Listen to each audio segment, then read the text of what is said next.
Hello! I'm doctor Narasimha. చాలామంది తల్లిదండ్రులు నా దగ్గరికి వస్తూ ఉంటారు. వాళ్ళు అడిగే ప్రశ్న ఏంటంటే, చాలా సార్లు మా పిల్లలకి జలుబొస్తుంది, దగ్గొస్తుంది. చాలా సార్లు మా పిల్లలకి జ్వరం వస్తున్నాయని చెప్పి వస్తూ ఉంటారు. అయితే ఇవెందుకు వస్తూ ఉంటాయని నన్ను అడుగుతున్నప్పుడు నేనిచ్చే సమాధానం ఏంటంటే, పిల్లల్లో రోగనిరోధక శక్తి అంటే ఇమ్యూనిటీ బాగా తక్కువైపోవడం వల్ల మాటి మాటికి వాళ్ళు ఈ అప్పర్ రెస్పిరేటరీ ఇన్ఫెక్షన్స్ కానీ, ఫీవర్ కానీ వాళ్ళకు ఎక్కువ వస్తుంటాయి. దీనికి వాళ్ళకి ఇమ్యూనిటీ బాగా పెరగాలంటే మనం ఏం చేయాలి అంటే 4 విషయాలు మనం జ్ఞాపకం చేసుకోవాలి.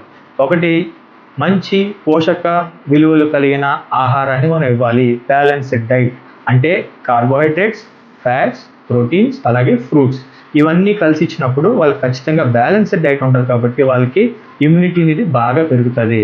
ఇది రోజులో ఒక్కసారి ఇవ్వడం కాదు. బ్రేక్‌ఫాస్ట్, లంచ్, డిన్నర్ ప్రతి చోట కూడా ఈ 4 అంటే ఫ్రూట్స్, ఫైబర్స్ అలాగే ఫ్యాట్స్, ప్రోటీన్స్ అండ్ గ్రెయిన్స్ ఇవన్నీ కలిసి ఉండేలాగా మనము పిల్లలకి ఆహారం పెట్టాలి. రెండోదేంటంటే ఎక్సర్సైజ్ ఆర్ యాక్టివిటీ. పిల్లలు బాగా ఎక్సర్సైజ్ చేయాలి, బాగా ఆడుకోవాలి, యాక్టివిటీ ఉండాలి. ఫిజికల్ యాక్టివిటీ ఉన్నప్పుడు ఖచ్చితంగా ఇమ్యూనిటీ అనేది పెరుగుతది. కానీ ఈ రోజుల్లో ఏమవుతుందంటే పిల్లలు ఫిజికల్ యాక్టివిటీ కన్నా ఎక్కువ ల్యాప్‌టాప్‌లో గేమ్స్, ఐప్యాడ్‌లో గేమ్స్ వాళ్ళు ఎక్కువ ఆడడం వల్ల కూడా వాళ్ళకి ఇమ్యూనిటీ అనేది తక్కువైపోతుంటది. మూడోది వ్యాక్సినేషన్స్ అంటే టీకాలు.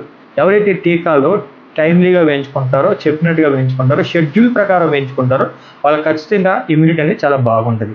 ఆఖరిగా వచ్చేదంటే ఇన్ఫెక్షన్. ఒక్కొక్కసారి మనకి ఇన్ఫెక్షన్ వచ్చినప్పుడు కూడా మన బాడీలో యాంటీబాడీస్ పెరిగి రోగనిరోధక శక్తి పెరుగుతదనమాట. అంటే చిన్న చిన్న ఇన్ఫెక్షన్ వచ్చినప్పుడు మనం ఏమి కంగారు పడవసరం లేదు. వాళ్ళకి ఇమ్యూనిటీ వచ్చే ఇన్ఫెక్షన్స్ చాలా ఉంటాయి కాబట్టి.